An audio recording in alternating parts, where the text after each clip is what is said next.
KIH35. Southwest winds.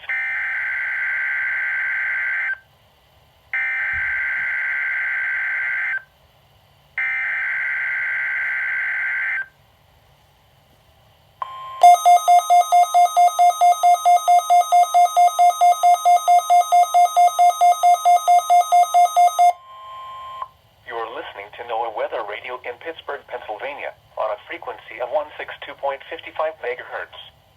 The preceding tone signals were a test of the alarm device of this weather radio station. During potentially dangerous weather situations, specially built receivers will be automatically activated by these tones to warn of impending hazards. Tests of these receivers are conducted by the National Weather Service between 11 a.m. and 12 noon on each Wednesday. This radio station, KIH35, serves the following counties in western Pennsylvania: Allegheny, Armstrong, Beaver, Butler, Fayette, Greene, Indiana, Lawrence, Washington, and Westmoreland. And, in northern West Virginia, Brooke, Hancock, Marshall, and Ohio. And finally, in east central Ohio, Columbiana County. The National Weather Service now returns to our regular broadcast.